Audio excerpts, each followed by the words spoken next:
میں اس سے یہ التجا کرتا ہوں کہ کارندہ بننا کسی کا چھوڑ دو، عوام کے کارندے بنو، کسی اور کے کارندے مت بنو۔ حرکت ہے تیز تر اور سفر آہستہ آہستہ۔ مجھے تو آہستہ سفر بھی نظر نہیں آتا، لہٰذا ضرورت ہے اب کہ ہم بے خوف ہو کر یہ تمام باتیں کریں۔ جو کچھ میں آج عرض کر رہا ہوں اس میں بھی شاید مجھے کوئی کل سامنا کرنا پڑے کسی تادیبی کارروائی کا، کوئی مجھے اس بارے میں گمان نہیں ہے، یہ ہوتا ہے، ہم نے بہت سہا ہے۔ یہ جس آزادی کا ذکر جناب عمران خان صاحب آپ نے کیا ہے میں اس کی تائید کرتا ہوں۔ میں سمجھتا ہوں یہ روح کی آزادی ہے جس کی ہمیں ضرورت ہے، اور ہماری یہ خواہش تھی کہ اب ایسے مردان حر سامنے آئیں جو ڈٹ جائیں، جو جبر کے سامنے ڈٹ جائیں، جو انصاف کی بات کریں۔ ہر دور میں عدلیہ کی آزادی کے اسی طرح خواہاں ہیں جیسے جب میں نے وکالت 30 سال پہلے شروع کی تو اس وقت تھے، یا جب میرے والد نے اس سے 40 سال پہلے وکالت شروع کی تو وہ تھے۔ وہ ایک خواب ہے جو چلتا ہی چلا جا رہا ہے۔ عدلیہ کی آزادی کا تعلق ہماری مجموعی آزادی سے ہے۔ جب تک ہم تمام لوگ، ہماری سیاست جبر کے تابع ہوگی، ہماری عدلیہ بھی جبر کے تابع رہے گی۔ اس دن سے یہ فیصلہ ہوا کہ آواز کو ہم نے سلب کرنا ہے۔ اس ملک میں سیاسی آواز، جمہوری آواز ہماری مرضی کے بغیر نہیں اٹھے گی۔ وہی آواز سنائی دے گی جس کو ہم چاہیں گے کہ وہ سنائی دے، اس کے علاوہ کسی آواز کا اس ملک میں، اس سرزمین پہ کوئی عمل دخل نہیں ہوگا۔ کئی مقدمات ہیں ہر دور میں، جب بھی تالے آزماں نے، مقتدر حلقوں نے کچھ چاہا، عدلیہ نے ان کو وہ پیش کر دیا۔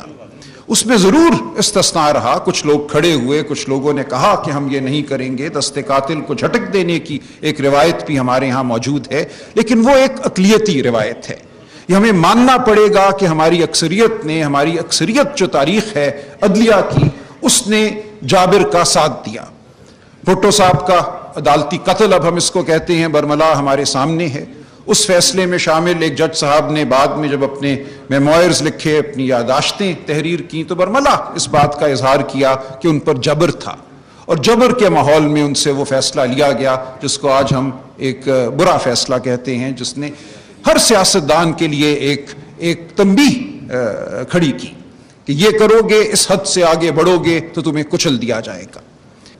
لائرز موومنٹ چلی، ہم اس میں جیلوں میں گئے، بہت سے میرے دوست یہاں بیٹھے ہیں بشمول میرے، 1 سال 1.5 سال ہم نے وکالت نہیں کی، 2 دفعہ میں جیل گیا، سر پہ ڈنڈے کھائے، بازوؤں پہ ڈنڈے کھائے، اور اس تگ و دو میں کہ ہم نے عدلیہ کو آزاد کرانا ہے، اور وہ عدلیہ ہوئی بحال۔ لیکن کیا وہ عدلیہ بحالی کے بعد اس طرح سے آزاد ہمیں نظر آئی جو ہماری توقع تھی؟ مجھے غم سے کہنا پڑتا ہے کہ ایسا پھر نہ ہوا۔ ایک بار پھر ہم نے دیکھا کہ ہماری کوشش تو بالکل برحق تھی، لیکن نتیجہ وہ ہمیں سامنے آتا نظر نہیں آیا جس کی ہمیں خواہش تھی۔ آج ہم پھر کھڑے ہیں، ہمیں پھر تمنا ہے عدلیہ کی آزادی کی۔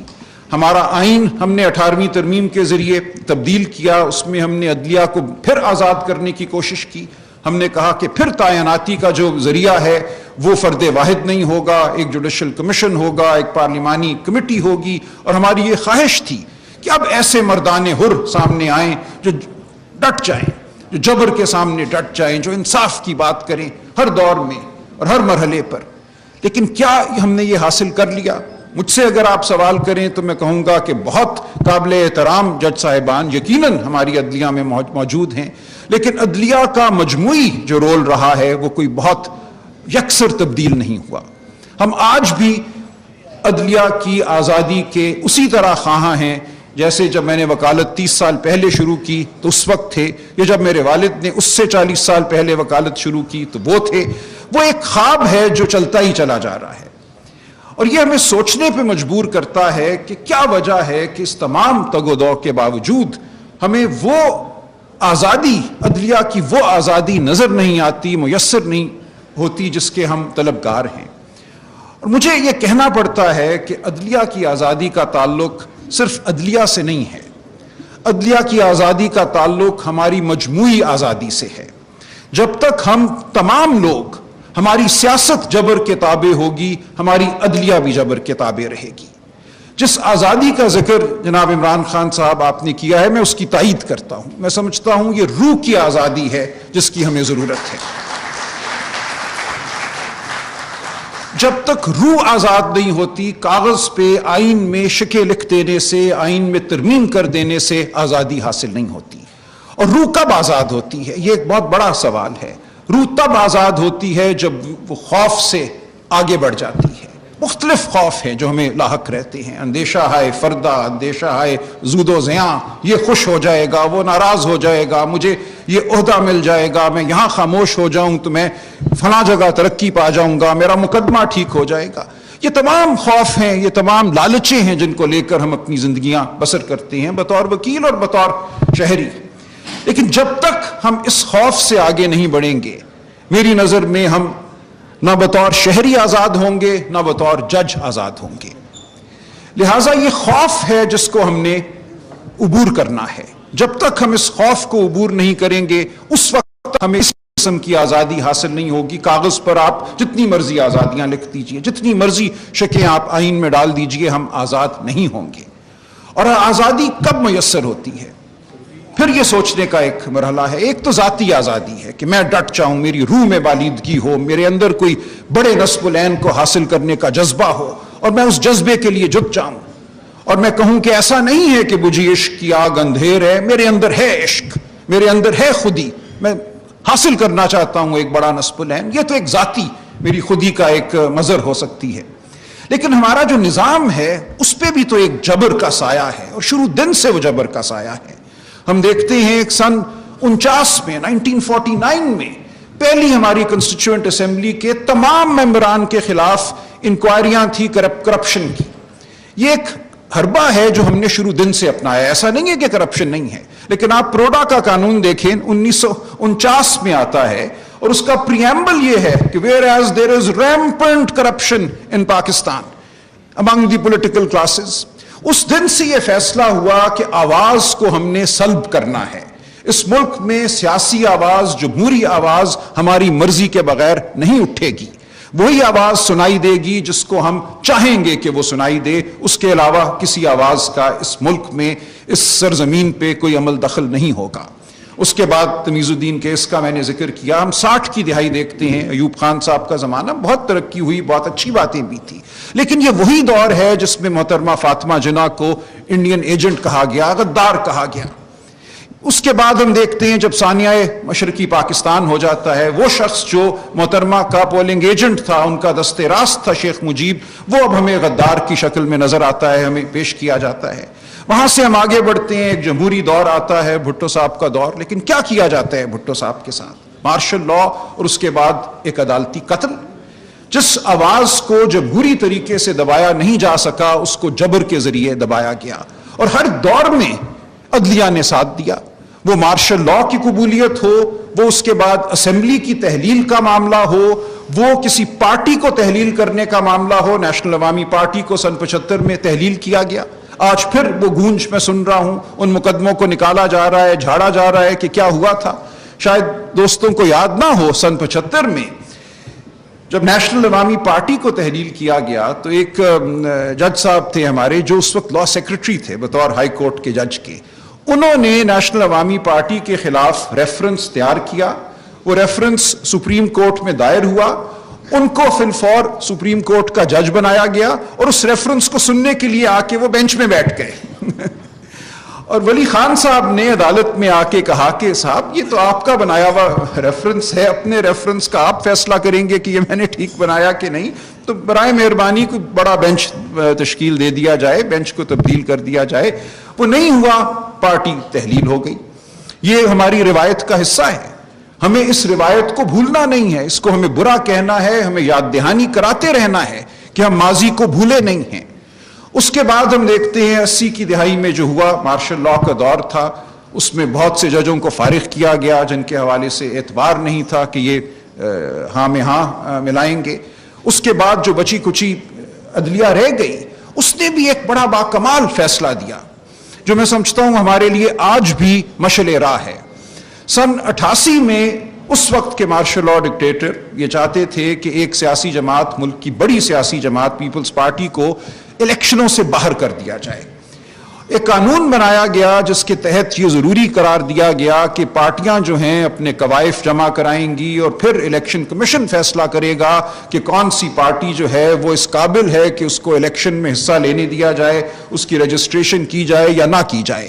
مارشل لا ابھی موجود تھا، اس وقت کے مارشل لا ڈکٹیٹر ابھی حیات تھے، ان کے ہوتے ہوئے سپریم کورٹ نے ایک شاندار فیصلہ دیا سن 88 میں، جس میں انہوں نے کہا کہ بنیادی حق ہے یہ ہر شہری کا کہ وہ سیاسی جماعت بنائے، سیاسی جماعت کا ممبر ہو اور بطور ممبر الیکشن میں حصہ لے اور اپنی پسند کے کینڈیڈیٹ کو ووٹ دے۔